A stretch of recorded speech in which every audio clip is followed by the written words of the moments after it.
Hello, I'm Kamis and welcome to Nanyang Spectrum. This week we learn how to be trendy and environmentally friendly all at the same time. Crazy about everything Korean? Today we talk about the Korean wave hitting the world.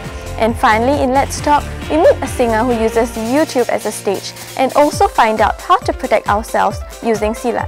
Also a chance to win some attractive prizes by answering our simple quiz about the stories reported in this program. Fashion is one of the most profitable industries in the world. With an increasing number of people paying more attention to how they dress, some innovative companies have decided to turn profit into reward. Our reporter Sharifah with a story on fashion that is good for you.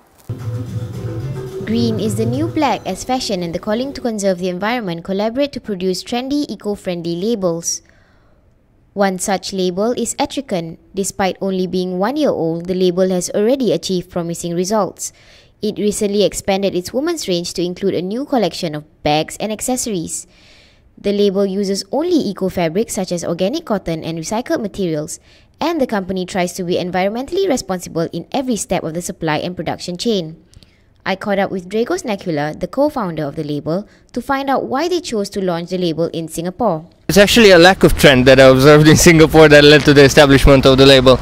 We wanted to do an eco-friendly label because we wanted to do responsible business, and my partner is very much into fashion design. So we wanted to do an eco-friendly label. We were actually in Japan before moving here to start this. And we looked at places in Asia where we could do it that might be relevant, right?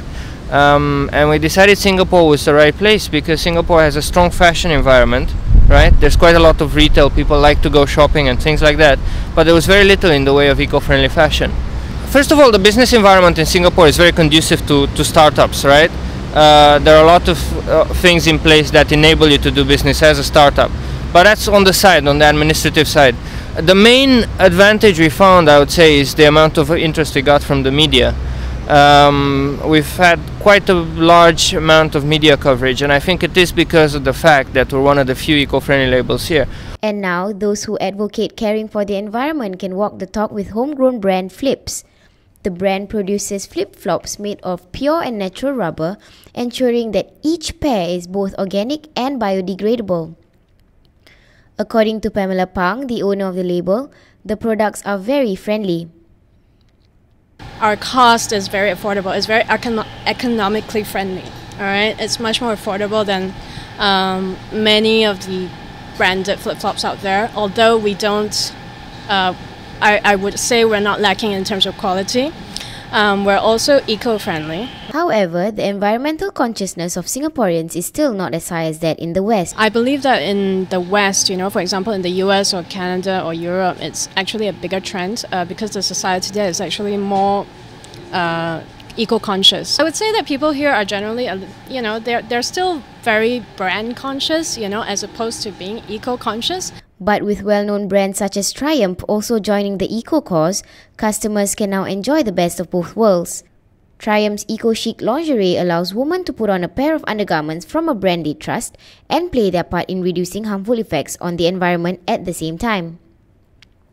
The line uses natural cotton and organic fabric, so comfort and a clean conscience is assured. Gone are the days when the tree hugger look was an ensemble of khaki-coloured cargo pants and an equally dull shirt to match. Conservationists can now save the earth from the detriments of modernization in style. This is Sharifah reporting for Nanyang Spectrum. Last week on Spectrum TV, we took a look at how NTU students reacted to the cultural and ethnic diversity of their lecturers. Today, we find out more about the NTU experience from the perspective of an exchange student. Each year, students from across the world make the life-changing decision to study abroad.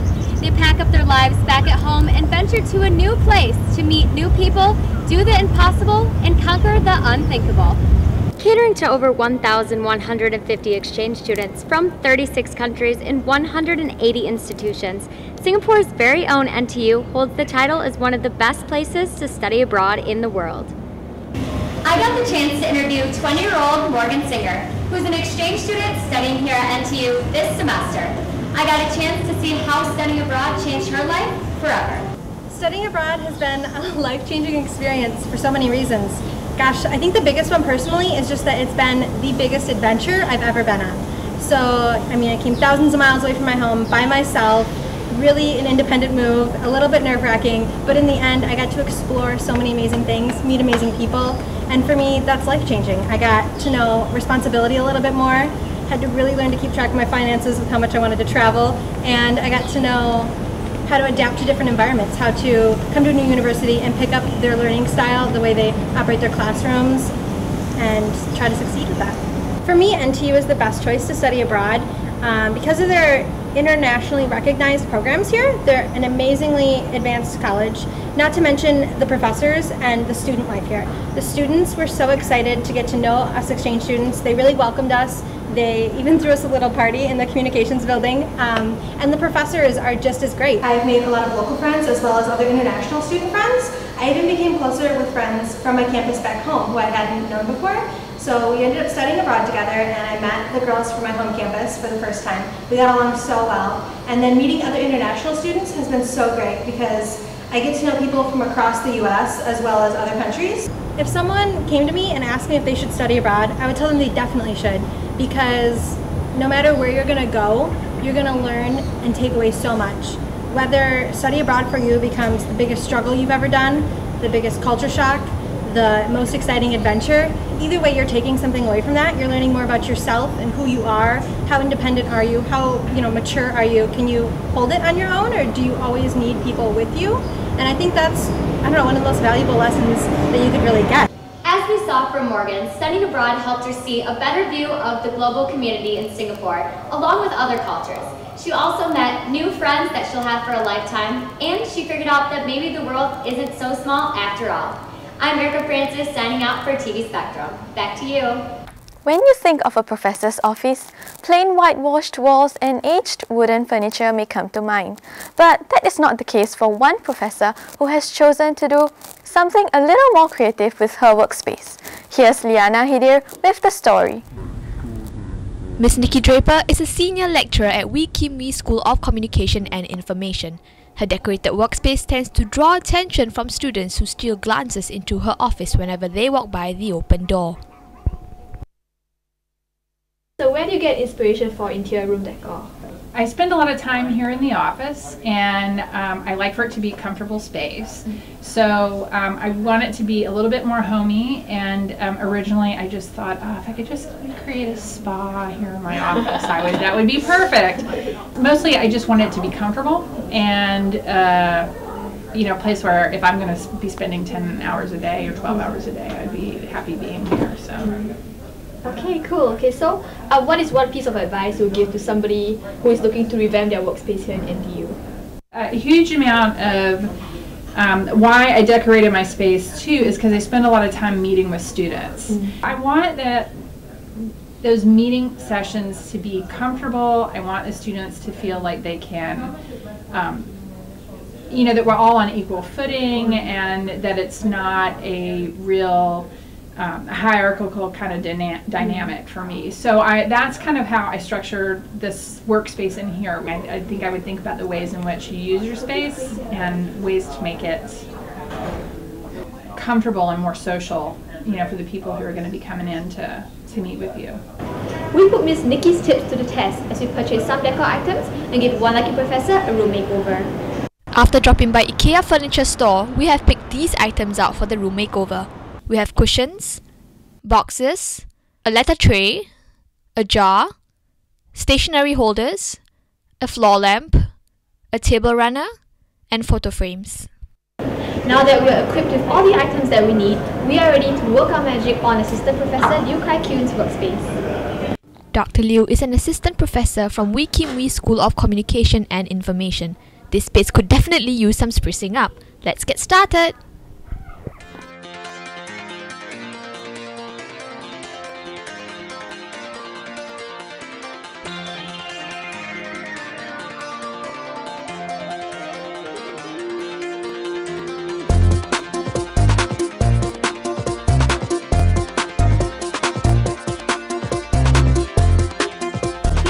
Doesn't this space look like it has been given a new lease of life?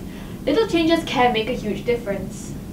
The boxes and the letter tray make the workspace more organized. The photo frames, table runner, lamp, and cushions make the room cozier while maintaining the masculinity of the workspace. This is Liana for Nanyang Spectrum. In Let's Talk, we speak to a young singer whose impressive vocals have gotten the attention of some international stars.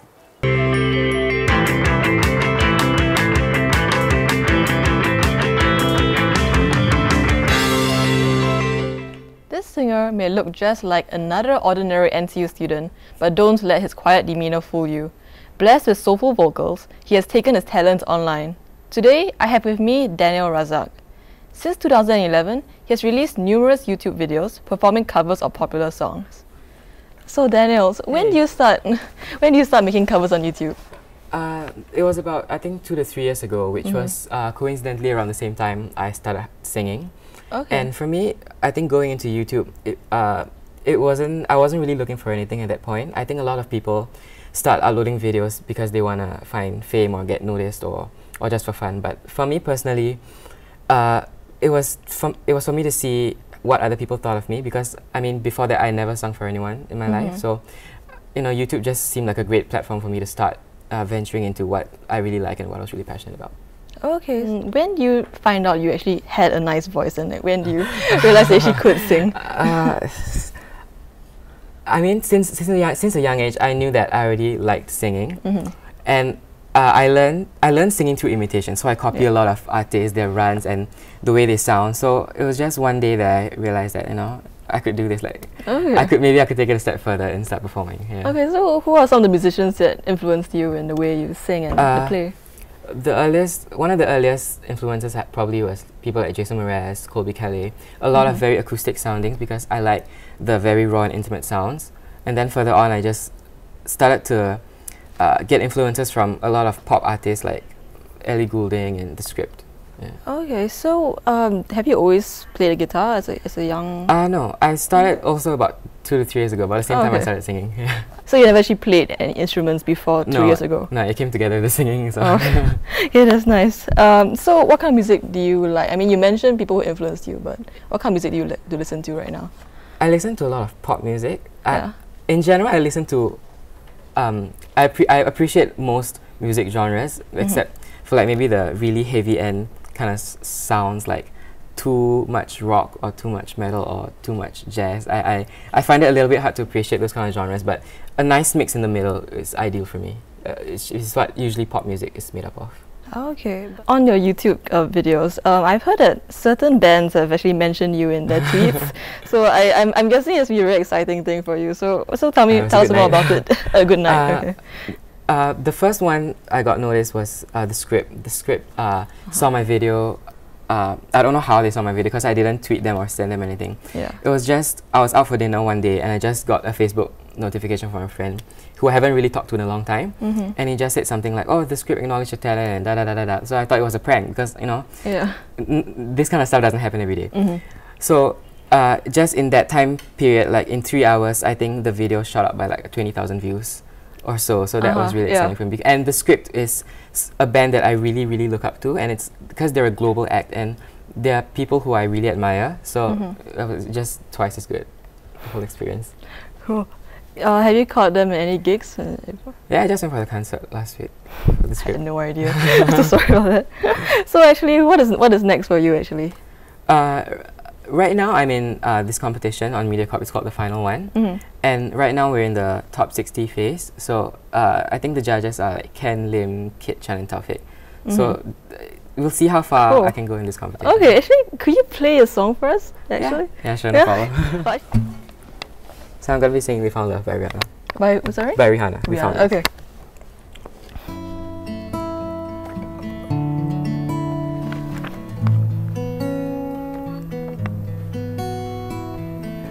Yellow diamonds in the light.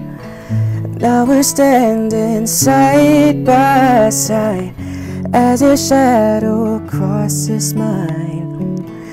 What it takes to come alive. It's the way I'm feeling, I just can't deny. But I gotta let it go. Oh, we found love in a hopeless place. We found love in a hopeless place. We found love in a hopeless place. We found love. We found love. We found love. We found love. We found love.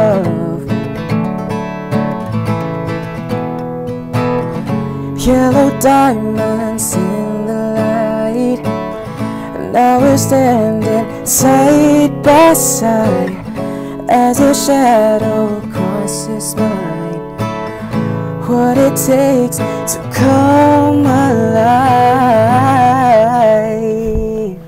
Thank you, Daniel, for coming down and talking to us. No problem. Actually, I wish you all the best in the future. Thanks.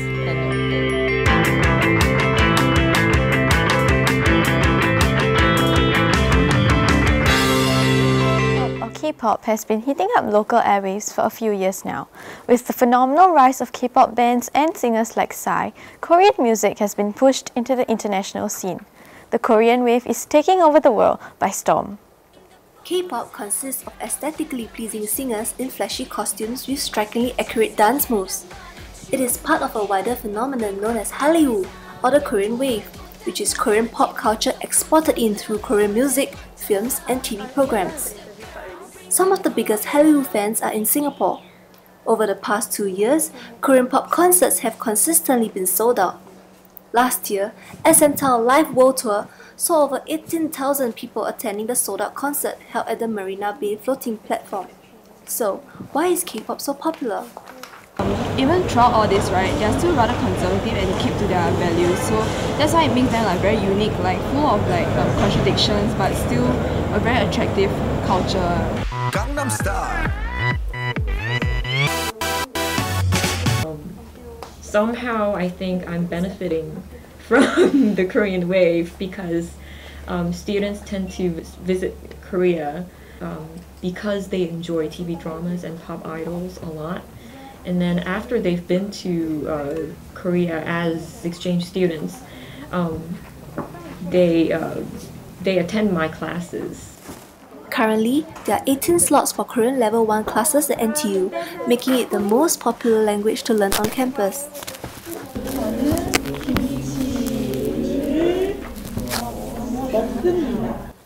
But for every fan, there are often detractors. Not everybody is impressed by the rise in Korean pop culture and music.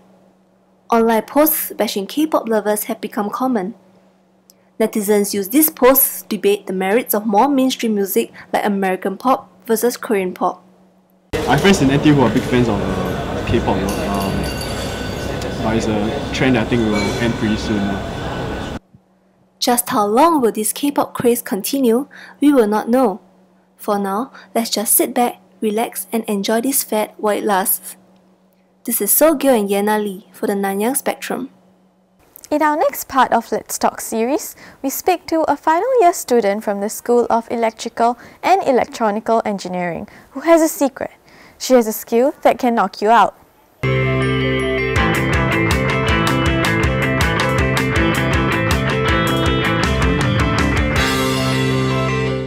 Well, today I have with me Manisa. She took up Silat about 15 years ago and is currently in the NTU Silat committee. She has joined many competitions over the years and was bronze medalist at the World Junior Championship in 2007. So, Mai, what exactly is Silat? Oh, Silat is basically just a Malay martial art. Yeah. Okay, are there many different types of Silat or is it just one type of Silat? In competition, we usually have 2 categories. Alright, so one will be the artistic and the other one will be match, whereby you will spar with each other. Okay, do you prefer one or do you specialize in either one of them? Actually, I do both. I prefer artistic. Oh, you prefer artistic? Yeah. Okay, so you joined Silat, you learned it 15 years ago, right? Yeah. So what inspired you to learn it then? And what do you enjoy about it actually? Actually, I love to see the artistic movement of Silat. Okay. That's the one that attract my attention. Yeah. So, I mean, how do you find out about Silat in the first place? How? Actually, I saw it opposite of my house. Okay. Where they practice at the community center. Yeah, so I seek permission from my parents to join Silat. Oh, in the community? Yeah. Okay, cool. So, do you have any achievements in this field? I mean, we've seen that you actually won a bronze medal in the championship. That is so one tell us of about the it. best achievement I had. Yeah. Yeah. Besides that, I do represent for NTU for the tertiary Silat competition every year. Okay. Is there any like notable experiences you have in practicing Silat? Yeah, I actually ever broke my hand before. Yeah, it's over here. 2-3 years back. Yeah, but in a competition or no, just a demonstration to my freshies. Okay. But despite it, I still compete in the competition. Okay. Because I really love Silat, so I don't really care about the pain. I just go forward. Okay. Do you will you continue competing, or actually what do you see yourself doing in the future with Silat? I see myself in teaching or share my knowledge to the juniors one. In NTU? Yeah, in NTU or even my polytechnics. Nanyang Poly. I also coach the Suchin primary school kids. Oh, okay, cool. Actually, can we have a demonstration? Yeah, sure. So, what can you do for us today? Oh, maybe I can show you a few steps of artistic movement. Okay. Yeah, international move. Okay. Yeah. I'll leave you. Can I just start now? Yeah. Okay. Yeah.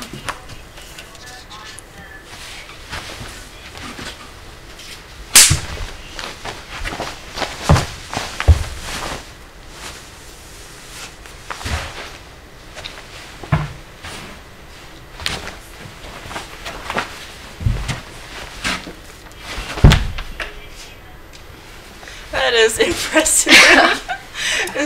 This is the artistic form, yeah, this right? is artistic form. So is it as an offensive form or? Yeah, when you fight usually for sparring, something unique about Silat is that we do take down and some sweepings during fight. Yeah, to your opponents to make them fall. Okay. Yeah, so will I make a demonstration of? I can show you back sweep. Okay, basically it looks like this. Okay, with 2 stands. Right, then you fall back. So when your opponent kick, you sweep and they will fall. Yeah. I really want to be part of that. Thank you, Manisa. Sure. Back to you, Kamis. Well, it's time for us to go. But before I say goodbye, here comes a chance for you to win some attractive prizes. If you have been paying attention to our news program so far, this competition is for you. The first question: what was the name of the lecturer that decorated her office workspace? And the second question: which NTU professor said that he or she benefited from the Korean wave as more students attended his or her class now that they are interested in Korean idols and actors?